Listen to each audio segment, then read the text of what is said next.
Namo tassa bhagavato arahato samma sambuddhassa. Namo tassa bhagavato arahato samma sambuddhassa. Namo tassa bhagavato arahato samma sambuddhassa. Okay, good evening, everyone. Okay, today we're going to be studying Sutta number 24 in the Majjhima Nikaya. This is called the Rathavinita Sutta, the discourse on the relay of chariots.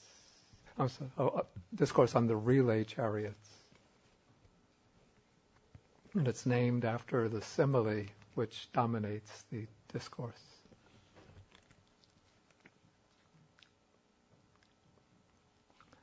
Okay, this sutta opens when the Buddha is living at Rajagaha in the bamboos grove.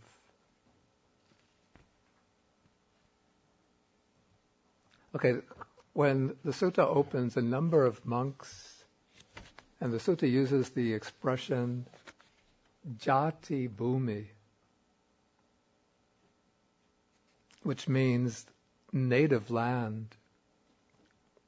It's not quite certain exactly what's that referring to, but the commentary says that that is the Buddha's own native land. In other words, Kapilavastu or the Sakyan Republic. Okay, so a number of monks from the Buddha's native land, they had spent the rains retreat there. The rains retreat is the time when it rains heavily in northern India, which is usually from about from middle July to middle October. And so after completing the rains retreat there, then they go to Rajagaha to see the Buddha, and they pay homage to him. And then the Buddha asks, who in my native land is esteemed by the monks there, and so on, in this way. And it seems to me a little bit strange that... Well, let me just continue. Okay, so then the Buddha describes certain qualities of what may be taken to be the ideal monk, according to the early Buddhist texts. It's one who has few wishes, few desires himself, who is not dominated by craving and clinging, and talks to the other monks, in other words, speaks about the benefits, preaches the benefits of having few wishes. One who is content himself and speaks to the others on contentment. One who lives a secluded, quiet life himself, speaks to the others about seclusion. One who, here the text uses the expression, aloof from society, who, maybe the word aloof suggests coldness and indifference, but that's not the idea here. The idea is that this is one who is very similar to being secluded, being fond of solitude, not getting involved in many social relationships, personal relationships, worldly relationships, and then speaks to the others about aloofness from society, not getting entangled in many social relationships. Okay, then one who is energetic himself and speaks to others on arousing energy, who possesses virtue, or these are the precepts, moral virtue himself, and speaks to the others about observing the precepts. One who attains to samadhi, to concentration himself, speaks to the others on the attainment of samadhi. One who has attained wisdom himself and preaches to the others about the attainment of wisdom. One who has attained deliverance, vimutti, or liberation himself, and speaks to the others about the attainment of liberation. And one who has attained to the knowledge and vision of liberation himself and speaks to the others about the attainment of knowledge and vision of liberation. These last 5 factors that are mentioned, virtue, samadhi, wisdom or panya, liberation, and knowledge of liberation. These 5 form a set which are called in the text, sometimes called the 5 khandhas, which is similar to the 5 aggregates, like body, feeling, perception, mental formations, consciousness. It's the same expression used, but it refers to something different. These are the 5, call it the 5 outstanding qualities of a liberated person. That is, possessing virtue or proper discipline, moral discipline, being master of the mind so that one is able to go into samadhi, deep concentration, having fulfilled the training in wisdom, having acquired full, deep understanding of 4 noble truths, dependent origination, 3 characteristics of existence. Then through the completion of wisdom, one has liberated the mind from all of the defilements, especially from the 3 asavas, the 3 taints. And then through the liberation of the mind, one acquires knowledge and vision of liberation. That is, one knows with certainty that one's mind is fully liberated, permanently liberated. So those are the 5 aggregates or 5 groups of qualities of the liberated person. But the Buddha is here praising a monk not merely because he possesses these qualities himself, but to complete his excellence, he has to be one who also proclaims to others the merits of acquiring all of these qualities. So he's one who achieved the highest good himself and also encourages others and instructs others to attain these qualities that constitute the highest good. And so then the Buddha, to emphasize this aspect, in the last part of the statement, he says, he is one who advises, informs, instructs, urges, rouses, and gladdens his companions in the spiritual life. So this chain of words, advises, informs, instructs, urges, rouses, and gladdens, all signify that this outstanding monk is one who attempts to guide others and instruct others to reach the fulfillment of the goal. Okay, so then when the Buddha asked this question, the monks reply that the Venerable Puna Mantani Putta is so esteemed in the Buddha's own native land, by the monks in the Buddha's own native land, by his companions in the holy life there. And actually in the original text, when the monks reply to the Buddha, they go through the whole list of qualities again. That's the characteristic of the text. A lot of repetition to help memorization. Now, the reason why I hesitated before and thought this a little bit strange, and that is because, so far as I know, the Venerable Puna Mantani Putta was not a member of the Sakyan clan. He didn't belong to the Buddha's.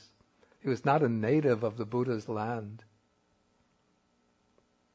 So I'm not certain that the commentary is correct in supplying this explanation that Jati Bhumi, native land, refers to the Buddha's own land. It could mean in his own native land, in the native land of the monk himself. From the name Punamantani Putta, we can know that this Punamantani Putta was a Brahmin, because Mantani Putta is a Brahminic name. And the Buddha's own native country was not Brahmin territory. It was territory that was dominated by the Kshatriyas, and the Brahmins were almost looked at as a little bit unwelcome in that territory. Or at least they had sort of secondary status in that territory. Okay, now this monk called Punamantani Putta was one of the Buddha's great disciples. And as I mentioned last week, each of the Buddha's great disciples is assigned to excellence in a particular quality. Last week we met the monk Mahakachayana, who is outstanding in elaborating upon brief statements of the Buddha. The monk Punamantani Putta was described by the Buddha as foremost in preaching the Dhamma. He was the most excellent in giving expositions of the Dhamma, not necessarily basing them on a short statement of the Buddha, but probably just on his own giving a discourse. Okay, now while this conversation is going on, the Venerable Sariputta is listening. Venerable Sariputta, of course, was the chief disciple, the foremost disciple of the Buddha with respect to wisdom. And he was also an outstanding preacher and teacher of the Dhamma. Okay, when Sariputta heard this praise of Punamantani Putta, he thought that it's a gain for Punamantani Putta that his fellow monks praise him point by point in the Buddha's presence. Then he gives rise in his mind to the wish, I hope sometime I'll have the opportunity to meet Venerable Punamantani Putta and have some conversation with him.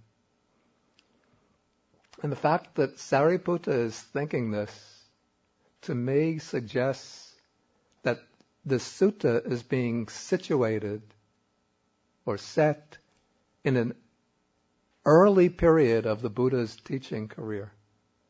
Because regularly, I think, as the Buddha traveled around, Sariputta almost always stayed with the Buddha. He was the Buddha's right-hand man. And I think often Punamantani Putta also would have been part of the Buddha's accompanying Sangha. So if this event were taking place sometime in the middle or late in the Buddha's career, then Sariputta would have known Punamantani Putta quite well. But if it's taking place early in the Buddha's teaching career, one could think it quite reasonable that Sariputta and Punamantani Putta would never have met before.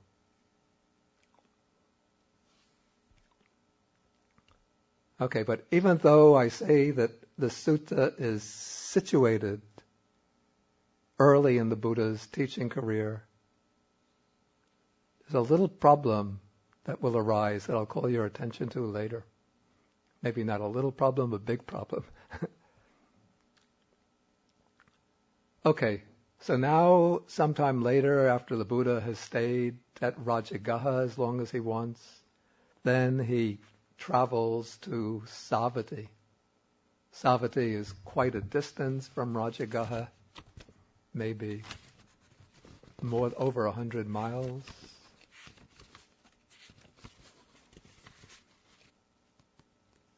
Yeah, it's quite a distance. There's a map on page 76. You can look at it if you want to get some idea of the distance. Okay, so after arriving at Savatthi, the Buddha stays in Jeta's Grove, his favorite monastery.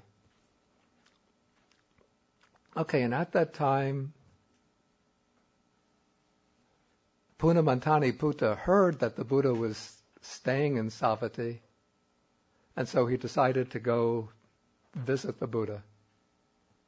And so he arrives at the Jeta's Grove, sees the Buddha, pays homage to him. And the Buddha gives some teaching to Punamantani Putta. And then Punamantani Putta sets off and goes to a grove which is outside Jeta's Grove, but in the vicinity of Savatthi. It's called the Blind Men's Grove. So he goes there to spend the day. And then a certain monk who must have known that Sariputta wanted to meet Punamantani Putta goes to him and says to him that the monk Punamantani Putta has arrived here and he just had some conversation with the Buddha, and now he's gone off to the Blind Men's Grove in order to spend the day, generally passing the day sitting in meditation.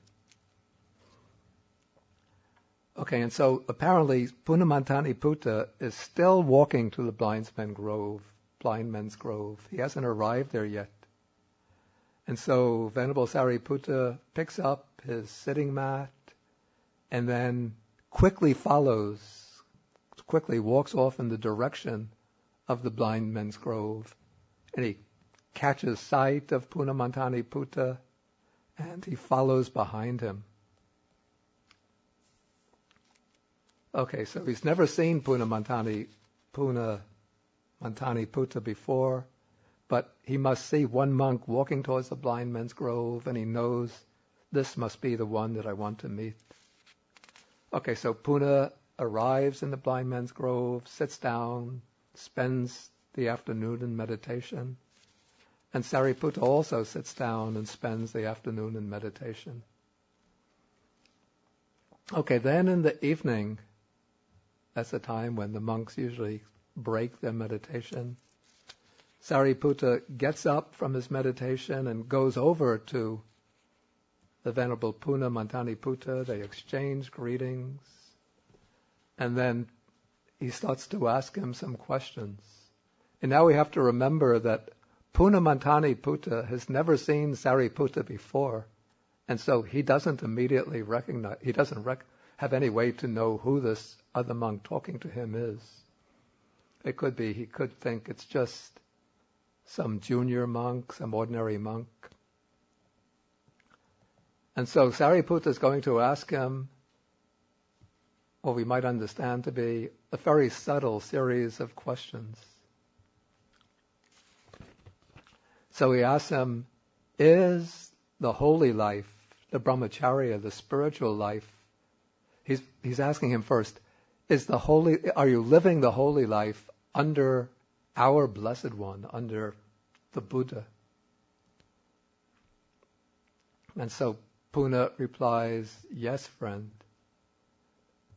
Apparently, this is some other indication that this sutta would have taken place in an early part of the Buddha's teaching career. Probably sometime later in the Buddha's teaching career, the Buddha gave instructions on precise ways that the monks should cut and make up their robes.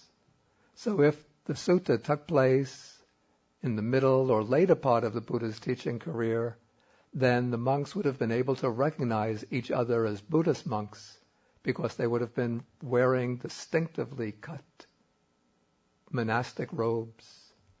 But in the early part of the Buddha's teaching career, probably the monks would make up their robes in different ways, conforming to a kind of general pattern, but there would not be a high degree of specifics in the way they make up the robe. So the Buddhist monk's robe would have been quite similar to the robes that would have been worn by other sannyasis and sadhus, wandering ascetics. And so for this reason, Sariputta, though he knew who this monk was, he's pretending that he doesn't even recognize him he's pretending that he doesn't know that this is Punamantani Putta and doesn't even recognize him as a Buddhist monk. So he has to inquire, are you a follower of our Blessed One, that is the Buddha? And so Puna answers, yes, friend. Then Sariputta starts his series of questions. First I'll go through the series, then I'll go through some comments about the series. Is it for the sake of purification of virtue that we live the spiritual life under the Buddha? Puna says, no, friend.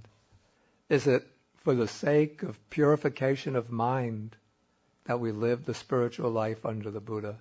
No, friend. Is it for the sake of purification of view?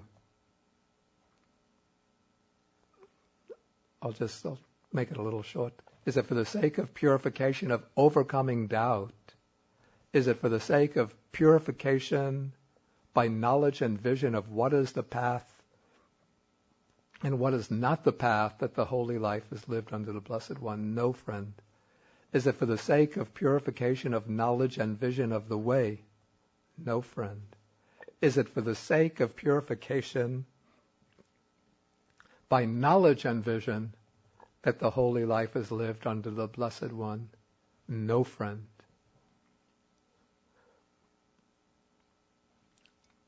So we have here a series of 7 terms. Each one is described as a purification. And thus the whole series comes to be called the 7 purifications, Sutta Visuddhi.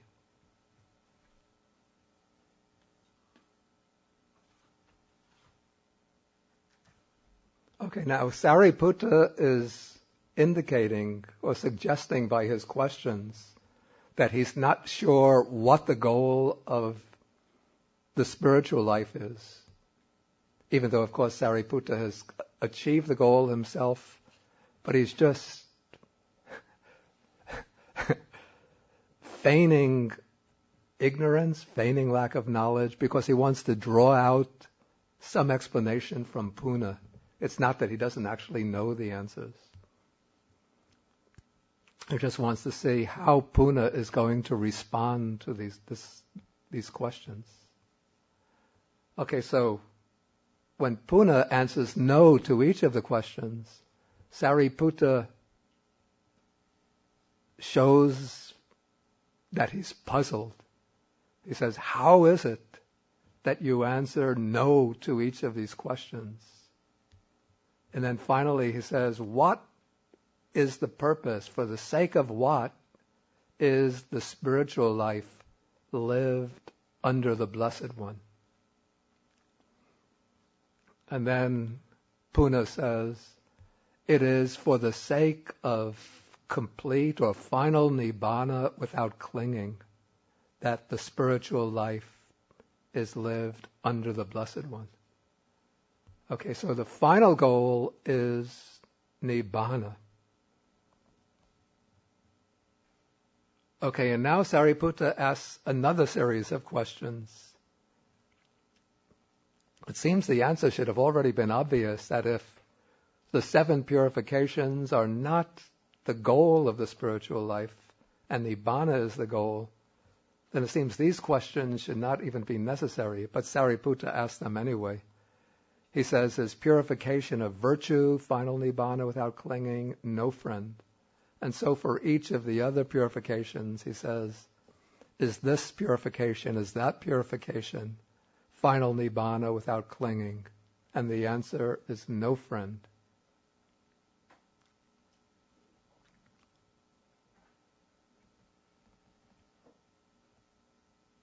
Okay, so then in paragraph 12, Sariputta says, when I've asked you each of these questions, you said no, And at the end of the paragraph, he says,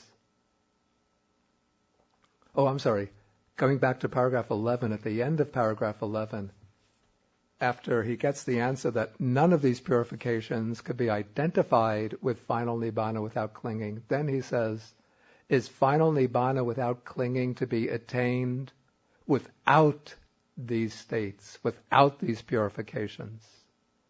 And then Puna answers, no, friend. Okay, so then in paragraph 12, Sariputta expresses puzzlement or perplexity. He says, each time you're asked, is this purification of that purification identical with final nibbana? You say no, but you also say that one cannot attain nibbana without this purification. So we can say that the 7 purifications constitute the path, and final nibbana is the goal. And one has to use the path in order to attain the goal. Or you have to travel along the path in order to attain the goal.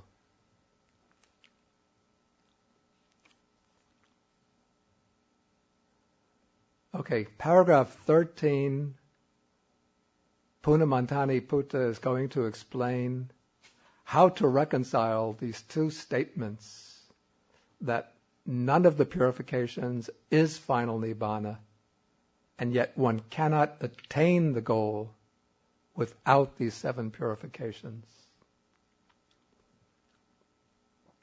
First he says, if the Blessed One had described purification of virtue as final nibbana without clinging, then he would have described what is still accompanied by clinging as final nibbana without clinging.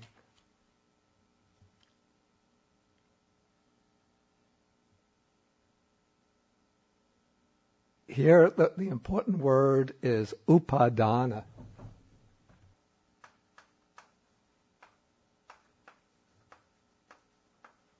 Upadana literally means clinging. And then when it has the prefix sa, it means with clinging. But I have to say, I find it somewhat troublesome and a little perplexing myself why these 7 purifications should be called sa-upadana, with clinging, since these are pure states that lead to the ending of clinging, that lead to nibbana. It might be the case, this is just a thought that occurs to me, that here upadana has a somewhat different meaning than it usually has in the text. Usually upadana means like attachment or clinging to sensual pleasures, clinging to views, clinging to samsaric existence, clinging to the ideas of I and mine. In this case, this is my suspicion, but I'm not certain about it, that upadana doesn't mean clinging in that sense, but rather means with conditions, existing through conditions, depending upon conditions.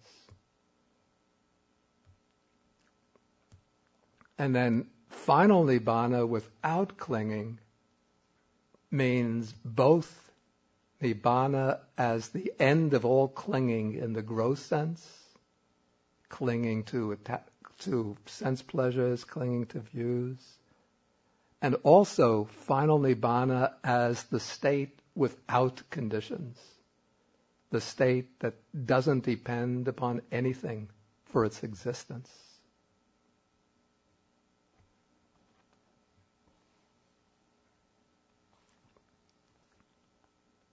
In fact, the commentary to the Majjhima Nikaya explains, this is in note 289 in the back on page 1215.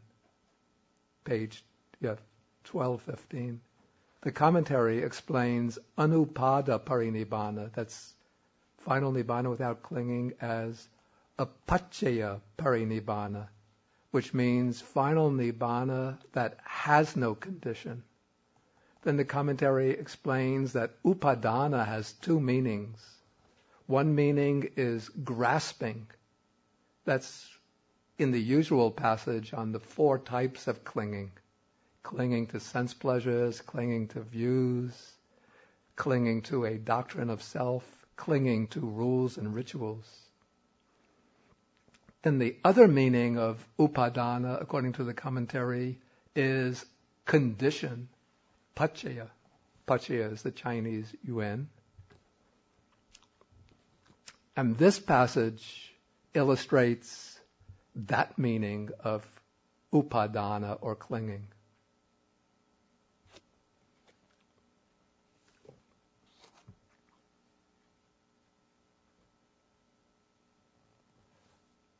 Okay, now paragraph 13, going back to paragraph 13.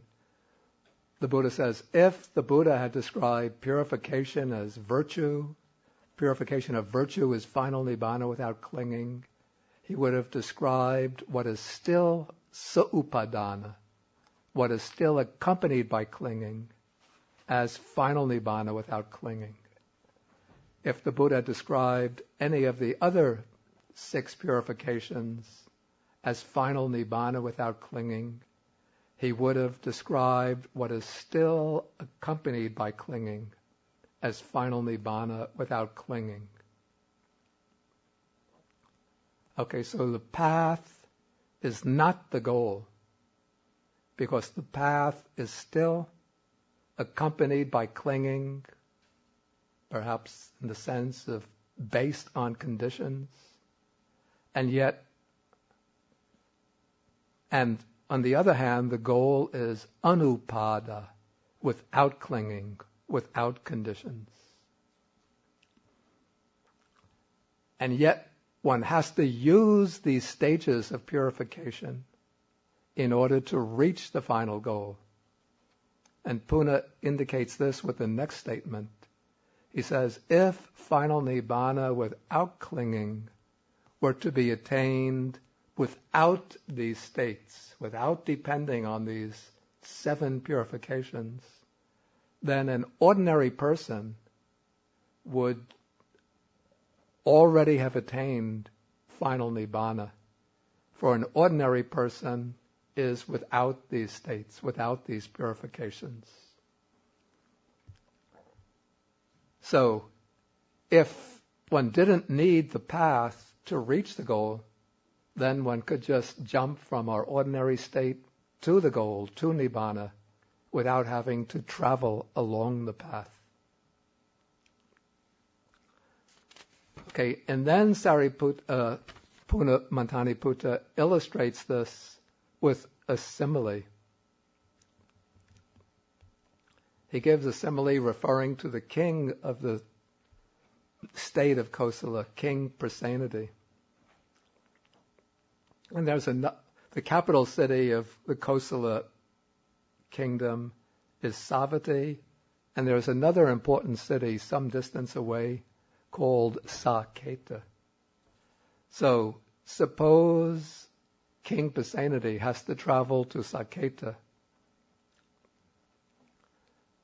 He travels by taking chariots from one to the other. And when he wants to travel, then there are relay points along the road from Savatthi to Saketa with chariots waiting for him. And so the king leaves Savatthi, mounts the first chariot, takes it a certain distance. When the horse gets tired, then the king gets down, gets onto the second chariot. The king gets down, mounts the second chariot, takes it some distance, gets down and mounts the third chariot, fourth, fifth, sixth. until he gets onto the seventh chariot. The seventh chariot takes him to the city of Saketa and takes him to the palace door.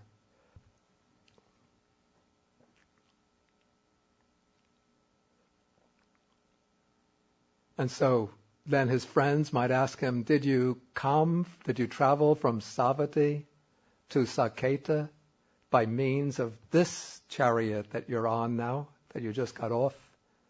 And how would the king answer correctly? And then Sariputta gives the answer, that the king would say, no, I didn't travel on this.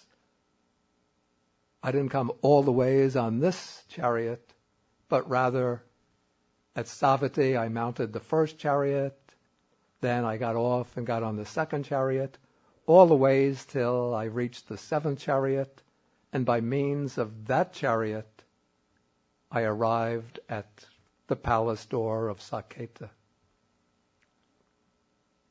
And so then Puna gives the corresponding explanation.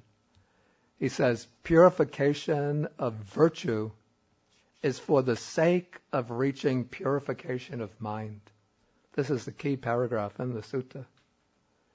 Purification of virtue, observing the precepts, purifying one's conduct, is for the purpose of reaching purification of mind, purifying the mind. Purification of mind is for the sake of reaching purification of view. Purification of view is for the sake of reaching purification by overcoming doubt. This is for the sake of reaching purification by knowledge of vision of what is the path and what is not the path. This is for the sake of reaching purification by knowledge and vision. This is for the sake of reaching purification by knowledge and vision of the way or practice. This is for the purpose of reaching purification of knowledge and vision. And purification by knowledge and vision is for the sake of reaching final nibbana without clinging. And this final nibbana without clinging, that is the purpose for which the spiritual life, the holy life, is lived under the Buddha. Okay, so here we have a very clear statement of the 7 purifications and the goal towards which they're directed. And now the question comes up in the mind, what is meant by these 7 purifications? And what's interesting and somewhat puzzling is that these 7 purifications do not occur any place else in the Sutta Pitaka, but only in this sutta. And yet we find that this discussion is going on, and even though Sariputta is feigning ignorance at certain points, at the end, when he expresses his delight and appreciation for Puna Mantani Putta's answer, he actually says, Puna Mantani Putta is a learned disciple who understands the teacher's message correctly, on the next page. And then he congratulates Puna Mantani Putta on his answer. And so it seems as if an understanding of these 7 purifications was something shared by Sariputta and Puna Mantani Putta, as though they were both drawing from some fund of common knowledge. And yet nowhere else in the Sutta Pitaka does one find these 7 purifications presented as a set. In the Anguttara Nikaya, the Anguttara Nikaya is organized by way of numerical schemes. So you have a group, many suttas dealing with 1 item, 2 items, 3 items, 4 items. And one big chapter is concerned with the 7s, groups of 7. And so one would expect to find there at least one sutta, if not several suttas, in which the Buddha says, there are, O monks, these 7 purifications. What are the 7? Purification of you, purification of mind, and so on, up to purification of knowledge and vision. But one doesn't find any sutta like that there. In the Digha Nikaya, the last sutta, it's called the Dasuttara Sutta. It's spoken by Sariputta as a kind of summary of the teaching. And it uses this numerical scheme, 1s, 2s, 3s, 4s. And in the 9s, in that sutta, one finds 9 purifications. We find these 7 purifications plus purification of wisdom, panya, parisuddhi, and purification of liberation. Now, this last sutta in the Digha Nikaya, because of its structure, we cannot say that all components of that sutta are equally early. It would be very easy to insert into that sutta some scheme that could have arisen somewhat later than the Buddha's own lifetime. And so I'm going to express a rather controversial and maybe heretical opinion. This is being taped.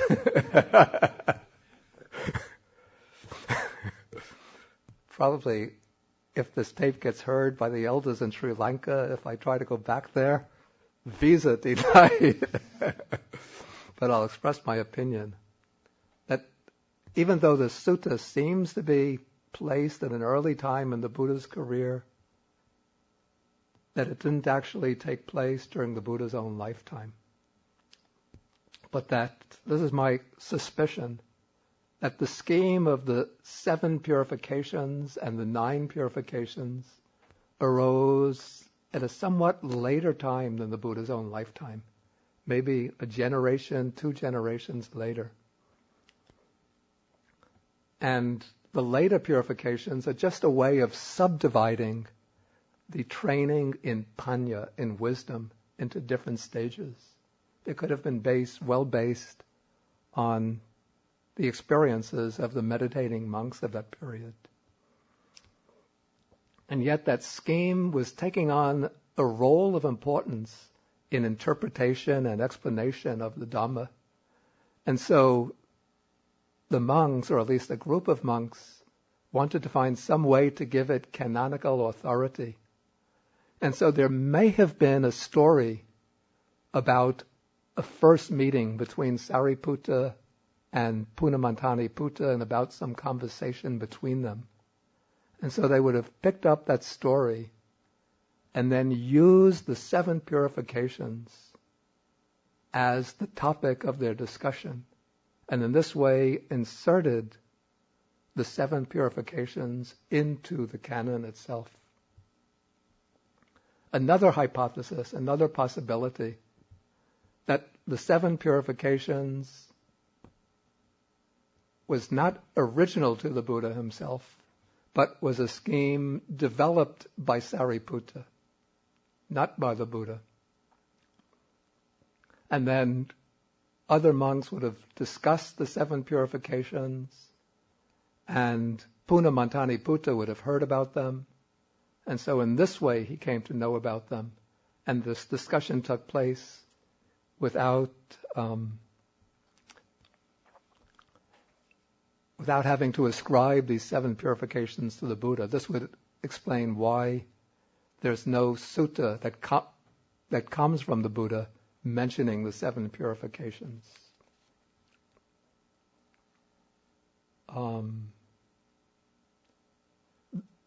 The second explanation seems to me a little bit questionable, because if Sariputta had developed the 7 purifications,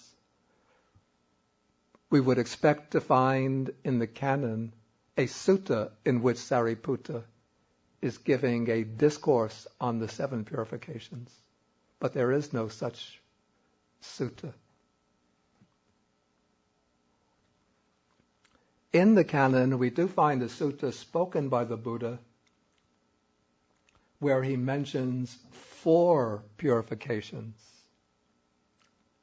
This is the purification of virtue, purification of mind, and purification of view, the first 3 of the 7-fold scheme.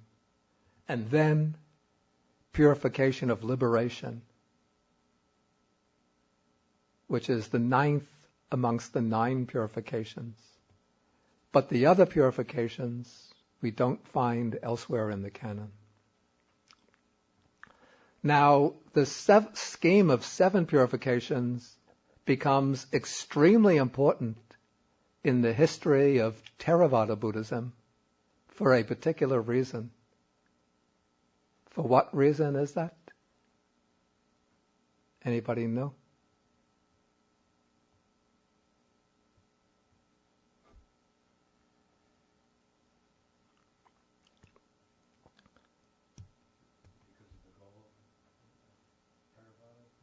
No. Exactly. It's the 7 purifications is the scheme that structures the Visuddhimagga. And the Visuddhimagga is sort of the great treatise of the Theravada tradition, the great sort of encyclopedic, comprehensive attempt to incorporate all practices into one comprehensive scheme or presentation of the whole path. And it uses the 7 purifications as its basic blueprint, as its plan. And then the Visuddhimagga gives us, based upon older commentaries, gives us explanations of the 7 purifications. And I'll give very briefly the explanations of the Visuddhimagga. Then I'm going to be the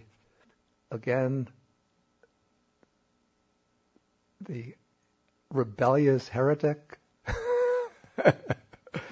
by rejecting the Visuddhimagga explanation and giving my own interpretation. Foolish fellow, but I think my explanation is correct.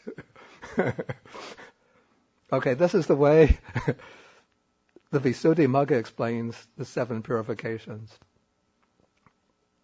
And of course it's using a monastic framework. So purification of virtue means, especially, I'm going to be very concise, purifying the observance of the Patimokkha rules and of other aspects of sila, of virtuous conduct.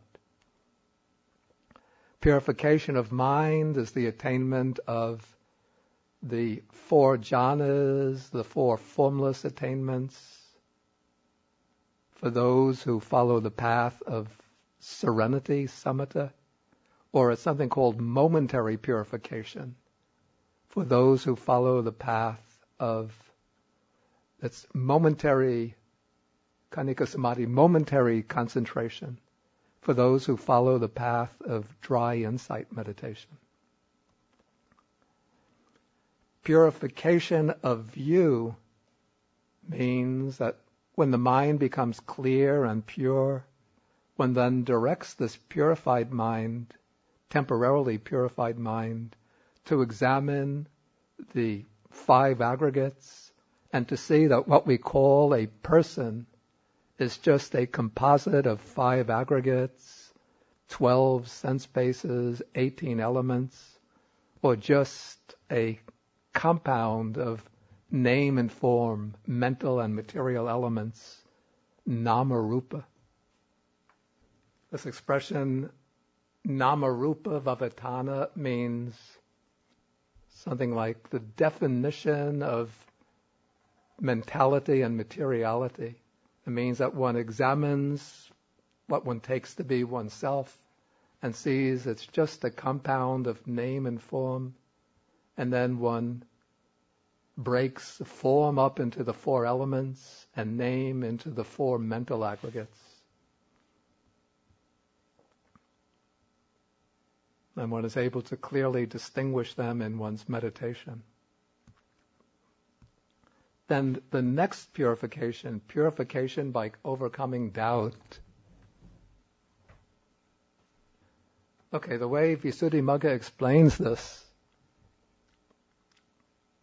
after one distinguishes name and form, mentality and materiality, one examines how all of these mental and material factors arise from particular conditions.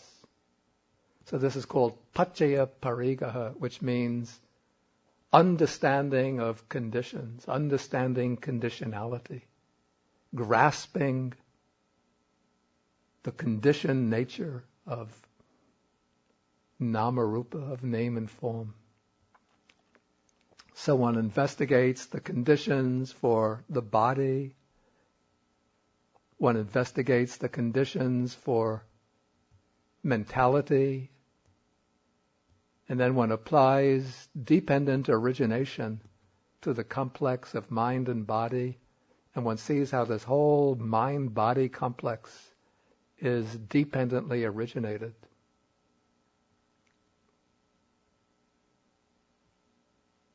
Okay, following this comprehension of conditions, understanding of conditionality,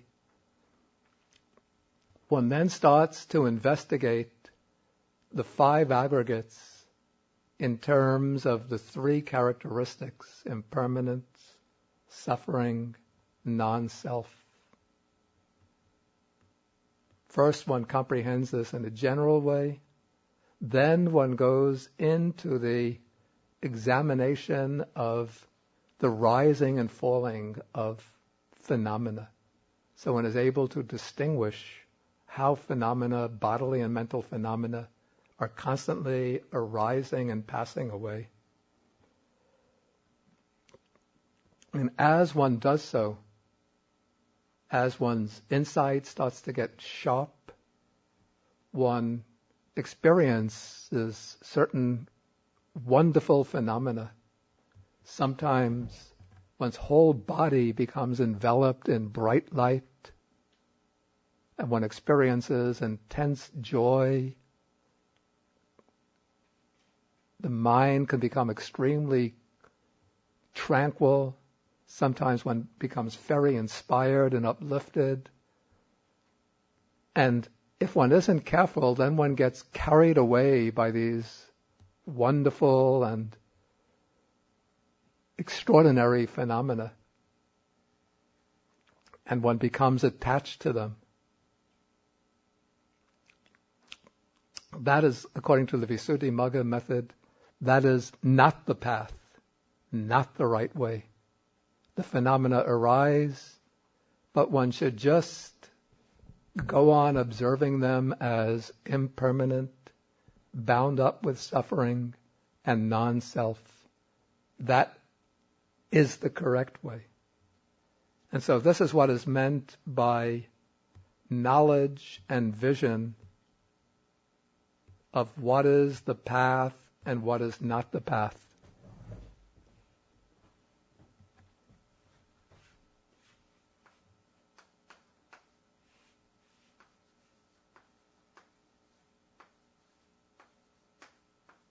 Okay, then one comes to, after one goes through this distinction of the knowledge and vision of what is the correct path, what is not the path, one simply goes on contemplating the rise and fall of phenomena. And as one goes on contemplating the rise and fall of phenomena, then one passes through a series of deepening insights. One gets the insight into the three characteristics, becomes deeper, sharper, stronger. And all of these stages, these successive insights, are what is called knowledge and vision of the way. or knowledge and vision of the practice. Patipada jnana dasana. I think knowledge and vision of the practice is better translation than knowledge and vision of the way. Okay, when one's insight knowledge reaches its peak, its highest point, then one reaches the world-transcending path, the supramundane path. In the first case, the path of stream entry.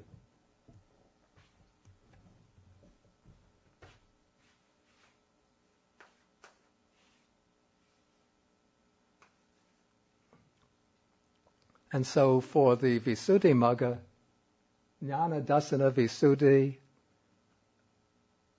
on the first time one reaches it, it's the path of stream entry. Then if one wants to go further to the higher stages, one doesn't have to go back all the ways to the beginning, but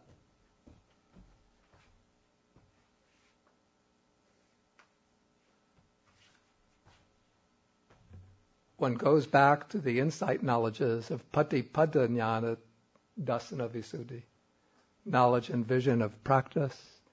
Then one goes through the insight knowledges again, till one comes again to Jnana Dasana Visuddhi and reaches the second path and fruition. That's the stage of the once returner. Then one goes through the cycle a third time, one becomes a non-returner, and then one goes through it a fourth time and reaches the last stage, that's arhatship.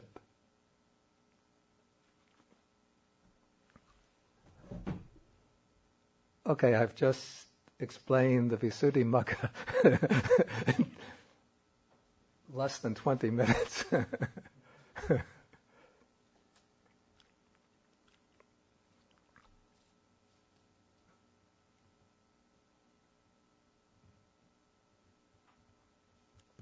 Okay, now, all of this elaborate explanation doesn't come from canonical texts, but it comes from the commentaries, and it comes from the experience of meditators through the centuries, or probably from the early generations of the Buddhist era.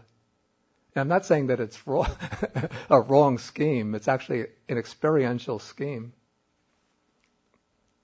But I'm just doubtful that that is the original significance of the 7 purifications in the oldest texts. Okay, so let me explain my understanding now. Heresy, my heretical understanding. Okay, purification of virtue. Okay, I base this partly on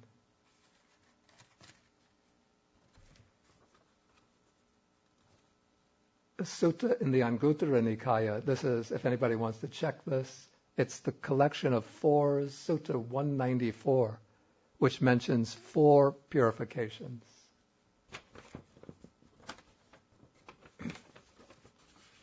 And for those of you who read Chinese, I found that there is a very brief explanation of the 7 purifications in the Chinese text called Chang Shi Lun. This is, I'll give you the reference.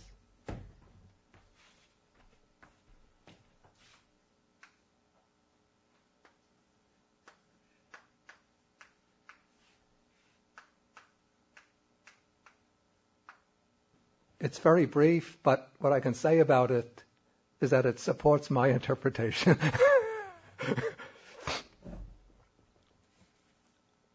In this text, though it's preserved only in Chinese translation, it comes from another early tradition of Indian Buddhism.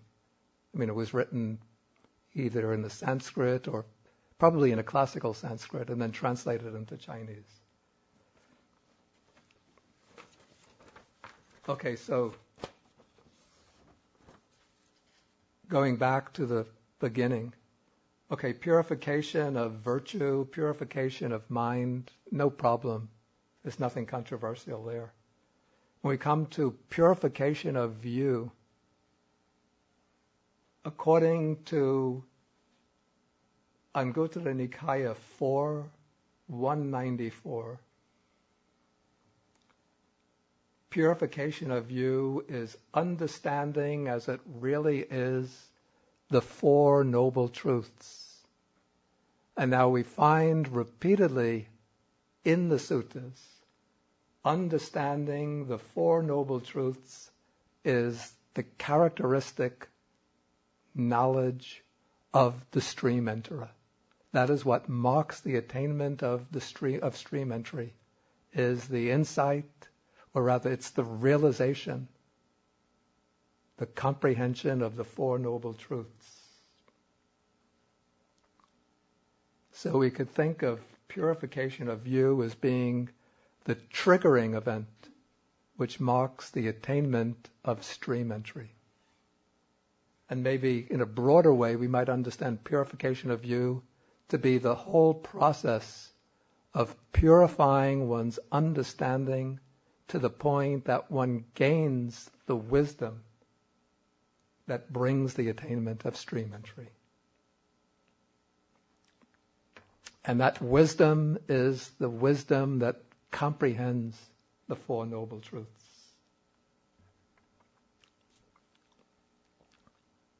Okay, then purification by overcoming doubt. Now, the stream enterer abandons 3 fetters, or cuts off 3 fetters. One is the fetter of identity view, or view of self, the view that there's some self in the 5 aggregates. A second is the fetter of doubt.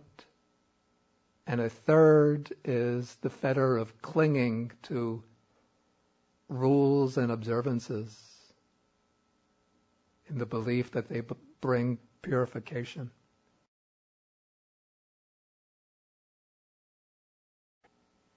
And so the abandoning of doubt by the stream enterer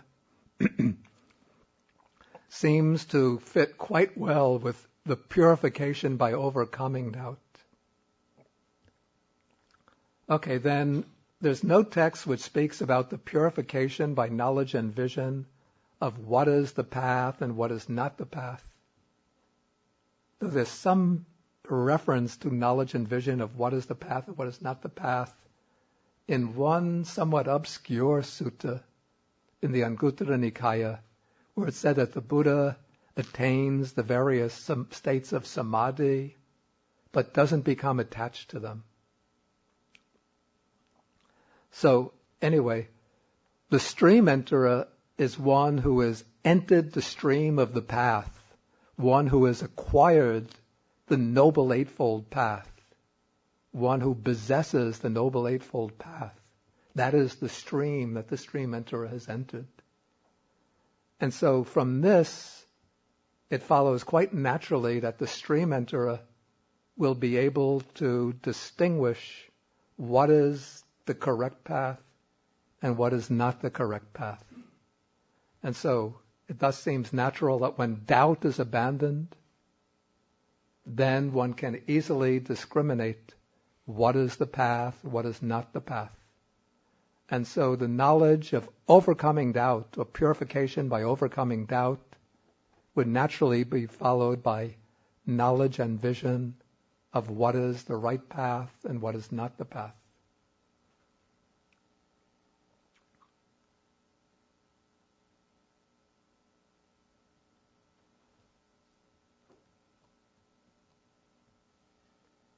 Okay, then, once the person gains stream entry and can distinguish the right path and the wrong path, then he can enter very vigorously into the practice. And there are numerous texts which speak about the stream enterer as, uses the expression,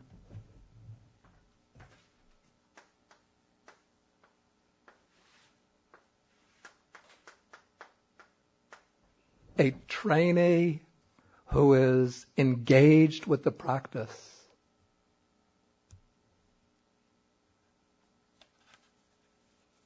And so this word patipada connects with the word way here in the sixth purification. Patipada jnana dasana visuddhi. And we also read very often about this. Seka is described as one who is patipanna. Patipanna is an adjective based on the noun patipada, way or practice.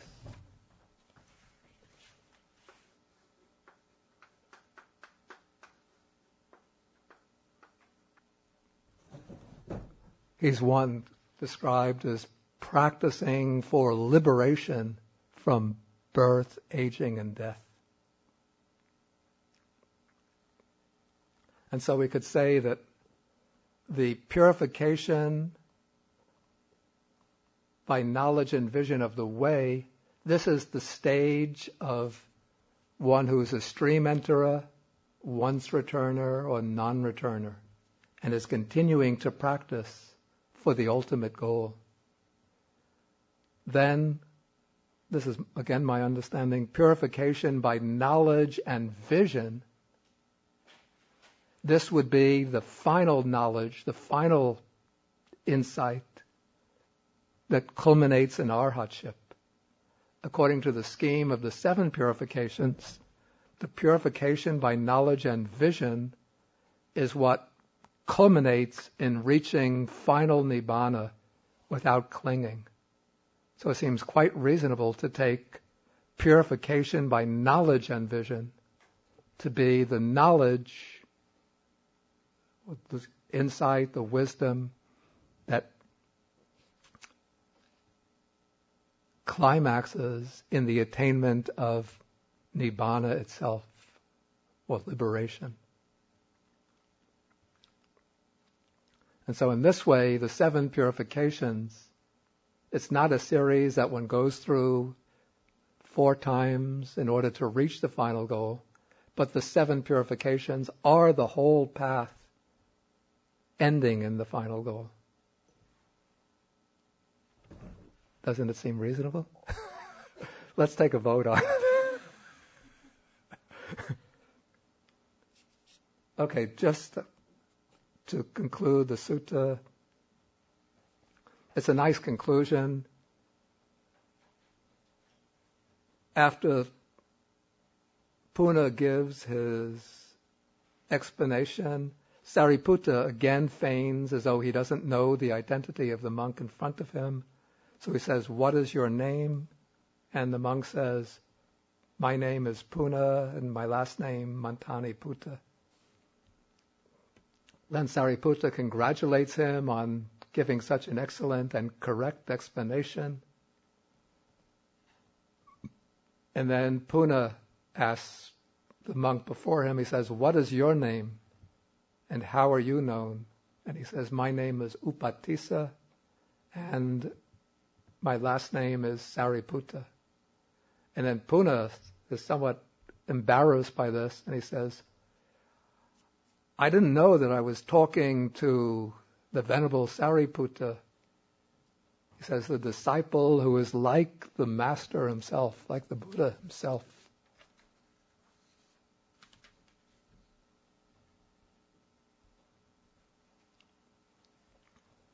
Yeah. Sattu kapena savakena. That's the disciple who is the image in the image of the teacher. Then he says, "If I had known that you were Venerable Sariputta, I wouldn't have spoken so much." And then he congratulates Sariputta on his questions. And then he declares how honored he is to meet Sariputta. And with this, the sutta comes to an end. Okay, I've run a little overtime tonight. But 16 minutes, the 16 minutes overtime, that was the sort of appendix, the summary of the Visuddhimagga inserted into my talk. Okay, if there's any questions, please feel welcome to ask them.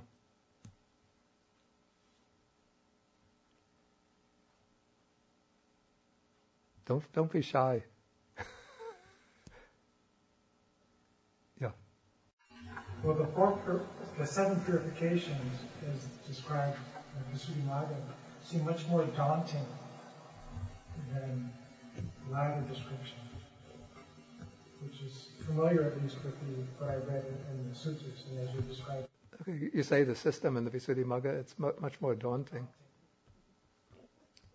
I say it's daunting, I mean, not necessarily because of the scheme itself, but the Visuddhimagga uses the scheme of the seven purifications to try to fit in just about every aspect of the whole commentarial interpretation of the practice of the Dhamma.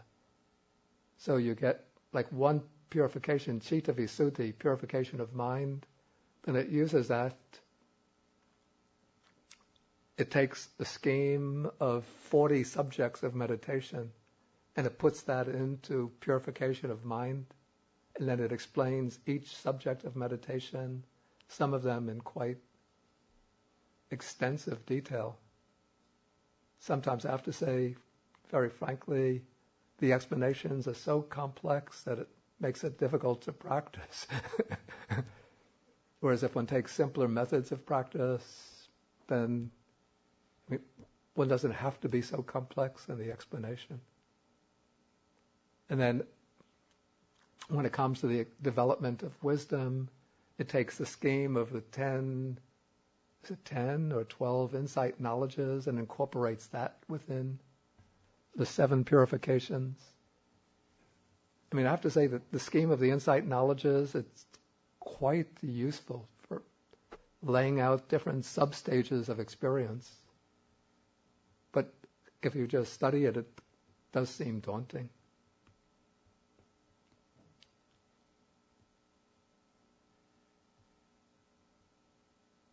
Any further questions?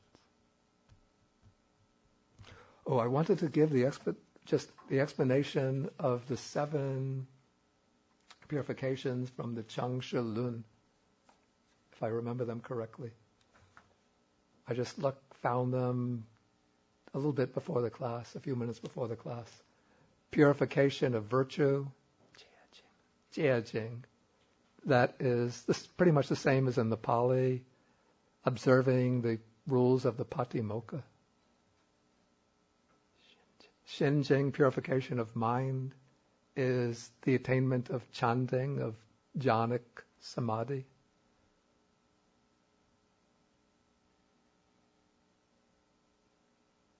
Is it Jianding?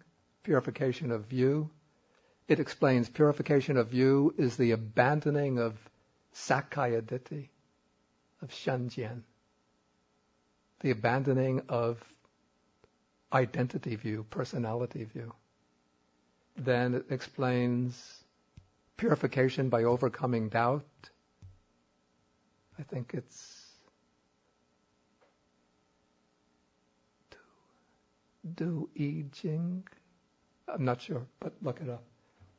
Purification by overcoming doubt, it explains as the abandoning of the fetter of doubt, which means that this is the stream enterer's elimination of doubt.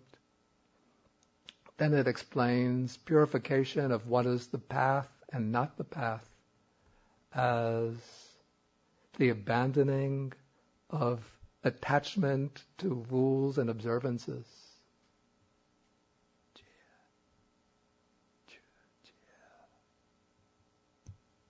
Chu Jia Duan, I think.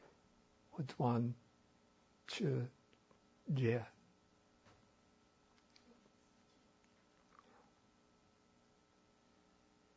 Okay, then it explains, I have to say that one I don't find, seems a little bit artificial, that scheme. Not completely convincing, but so be it. Purification by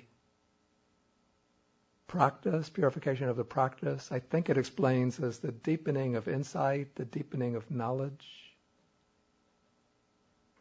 And then the last one, it uses a somewhat different expression than the Pali.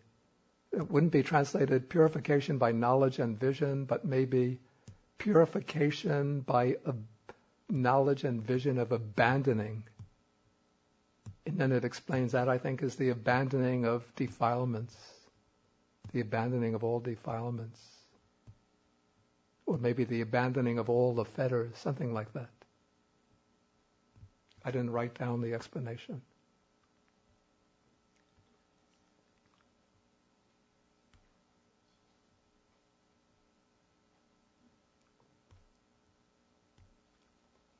Any further questions? Okay,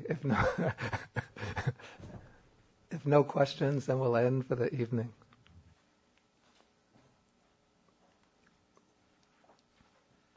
Please don't report me to the authorities in Sri Lanka.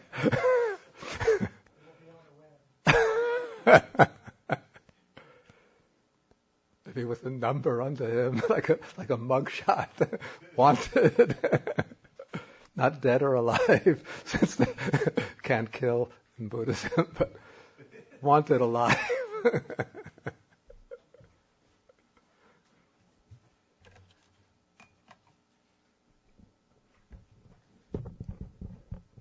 $1,500 years of tradition, and this is what it comes to. Akasata chabhumata deva naga mahitika punyantang anumoditva chirang rakanto sasanam. Akasata chabhumata deva naga mahitika punyantang anumoditva chirang rakanto desanam.